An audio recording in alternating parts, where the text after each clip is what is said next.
Today's Tuesday, August 26th, and this is the Bay Blend from WUSF. I'm Gabriella Paul, in for Skylar Braun. He's taking some well-deserved vacation. And yes, he paid me to say that. Today you'll hear about why the Tampa Theatre wants your old ticket stubs. You'll also get some ideas on how to spend your next few evenings. But first, the news. A state rep from Miami wants to eliminate homeowners associations in Florida. Bold move, Cotton. That might be a good thing if you're the neighbor who's always in trouble for your eclectic lawn decorations. Not so much if you're the self-assigned neighborhood narc. Dawn Bowman is with a group that represents HOAs. She says there could be downsides for all homeowners if they go away. The owners are paying the homeowners association to handle those municipal-like services: trash, tree replacement, tree management, street management, lighting, sidewalk development and management, etc. For now, eliminating HOAs is just an idea. The change would have to be proposed during the next legislative session in January. UF has its next interim president. Donald Landry is taking the place of former President Kent Fox, who stepped in after Ben Sasse resigned last year. Landry is the former chairman of Columbia University's Department of Medicine. He starts Monday, if the board gives him the okay. The university will pick up the task of finding its next permanent president next year.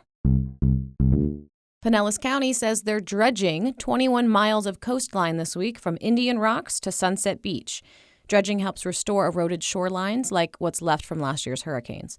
The county's announcement also came with a fair warning for owners of beachfront property who have refused to participate in the public dredging so far. For the places that we cannot get easements, for people that are hard-nosed and are holding out, they will see that visible drop or gap, and that will be areas that are not as strong as areas that have complete nourishment. That's county spokesperson Ashley Giovanetti. She says property owners won't be able to change their minds after the dredging equipment has moved on.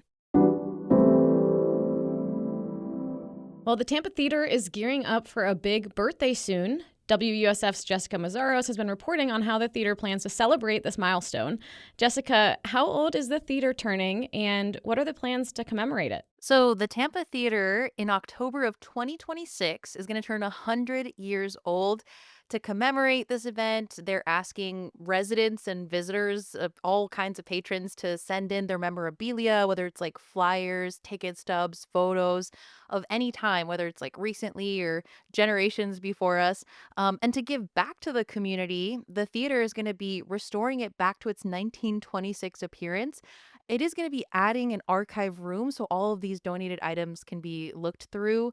And I spoke with the president and CEO, John Bell. This is what he had to say. Tampa Theatre belongs to this community. That's what makes this building really significant, is it's not just a spectacular architectural piece, but the fact that there's this love affair between Tampa and the Tampa Theatre. I love the love affair between the city and the theater. You know, I'm a Tampa native myself, and if anyone's lived here for a good amount of time, probably have some fond memories. I know for me, it's family tradition of watching It's a Wonderful Life in December. Do you have any good memories, Jessica? Definitely. I mean, I saw Jane Goodall there.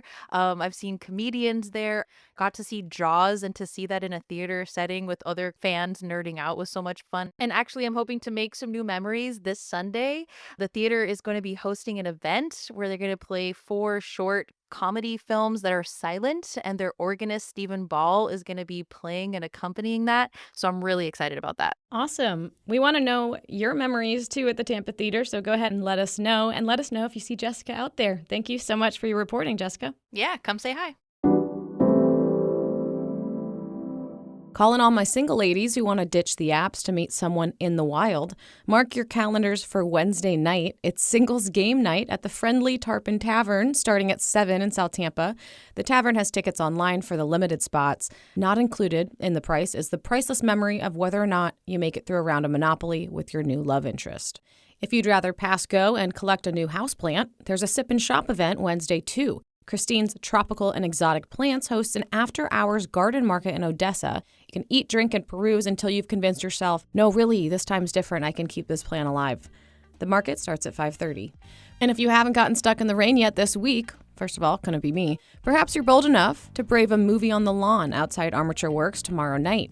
And if it does rain, hey, it'll feel like an immersive 4D movie experience watching Indiana Jones journey through the jungle in Raiders of the Lost Ark. Well, minus the snakes. The free outdoor screening starts at 8:15. And that's today's blend from WUSF. Thank you so much for starting your morning with me. It's an honor to be in your ears. If you prefer to read your news, it won't hurt my feelings. Check out the Wake Up Call newsletter with a roundup of local news to your inbox weekday mornings. Have a terrific Tuesday, and I'll meet you back here bright and early tomorrow AM.